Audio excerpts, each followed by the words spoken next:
Yeah, sorry about that. My camera memory card filled up, so it should be no interruptions now. Back where I was left off, after I slid it along carefully, I didn't apply the glue from the measured sections right up to the edge. So what I got was I actually ended up with gaps, like between the plastic and the wood. So like there was gaps, and normally this wouldn't be too much of a problem, but it really depends on how you're going to paint the thing at the end. Some people, they're gonna use household paints, stuff like the stuff you use on walls, or acrylics, or gesso, or oils and stuff. I really don't care how you paint it.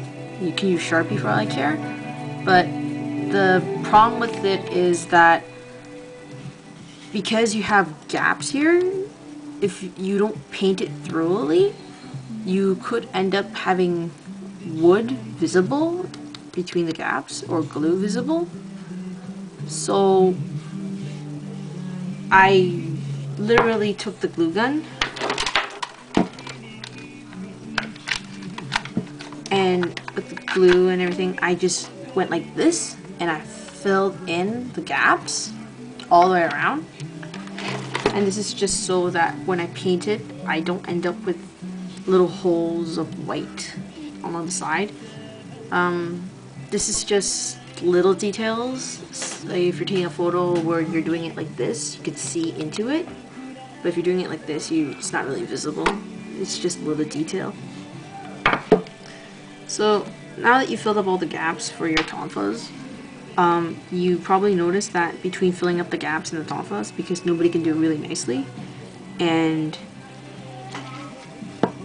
like sliding the pipe into the blade part, the main part, the long part, you probably notice that you get a lot of glue gushing out, but you can worry about it later.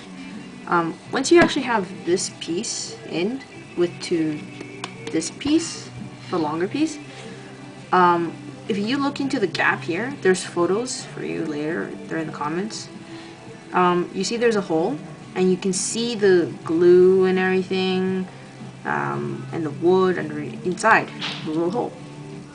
Take the glue gun and literally pump this one here, the handle part, pump it with glue.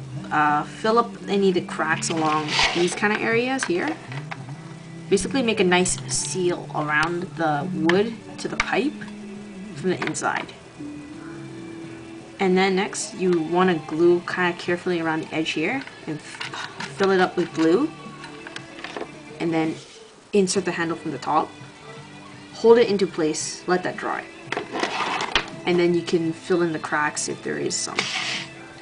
So you filled up the cracks and everything, so what's going to happen now? During your gluing process, and maybe when you're filling in the little holes, you probably had a lot of glue gushing out. Don't worry about that, because you can just trim it off with a knife. Scalpel, knife, craft knife, whatever. I recommend getting a shorter, thicker blade. Standard blades work really good. If you use a curved, long, thin blade like this, there's a chance this can get caught in the glue or snap or something, and the last thing you need is shrapnel flying at you. So this is basically literally what I used. So to show you, because I haven't finished trimming all the glue off, so I'll just show you. I don't know if you can see. So you can tell that from the edges, there's actually a lot of glue left over, like along here. This is all glue that's gushed out during the process. And what I would literally do is I take the scalpel or knife or whatever and cut along the glue. So take the knife and just sort of score along the, using the pipe as a guide, score along, like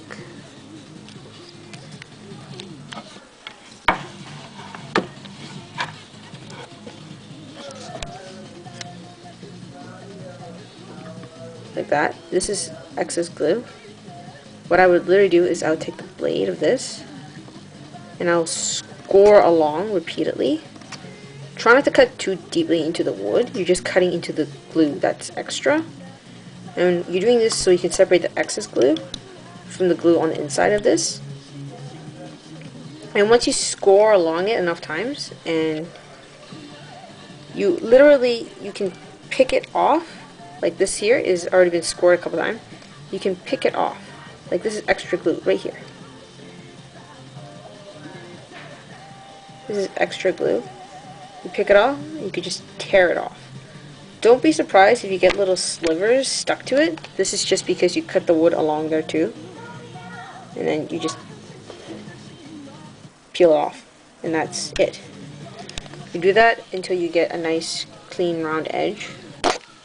This isn't all done, but the top part is. So if you take a look at the top, it's clean. There's no glue gush sticking out or anything.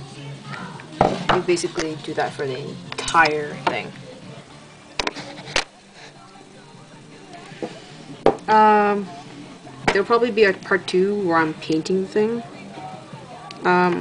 Once it's glued down and everything, like I said, you probably have extra somewhere, whether it be in the blade or the handles.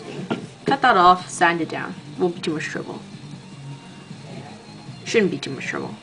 There's still a label on this one, so I gotta take that off with some chemical remover. But take a scalpel. This is painfully annoying to do, but this is for painting purposes. You take the glue, you cut it off, and it's so that when you paint it, you get the clean, straight difference between the black and then the metal that you're gonna paint. I pretty much got to this far. I have not finished trimming down the edges for both tonfas. I finished one side, I think. But I'll just show you what I'm going to do after I trim it down. And it's painting. So, my camera froze on me. So, like I said, I'm not done trimming down both tonfas. This one I still had to do the handle, and this one here I still got to do the entire thing. So I'm not done trimming it. You can just trim the thing while you're watching TV or something. Actually, don't do it while you're watching TV because then you can cut yourself.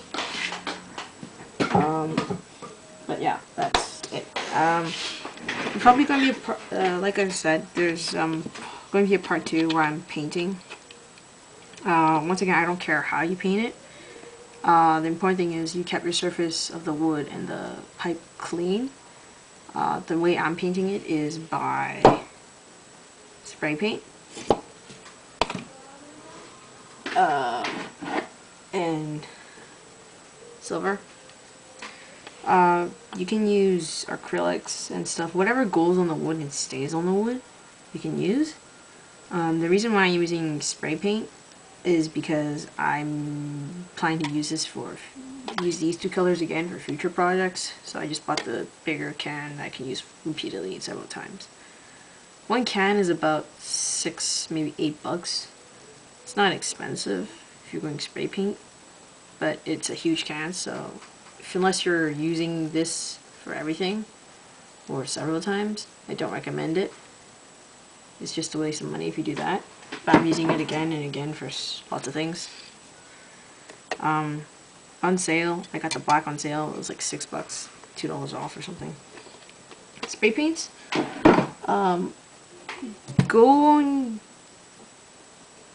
You can get spray paints from the hardware store or the art store. I got these ones at Sears, and it's an art store downtown or something.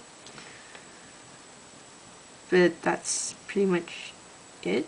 And for painting wise, I can't really show you because these are spray paints. they're toxic. You can even tell they are. They write it down, it's like right there.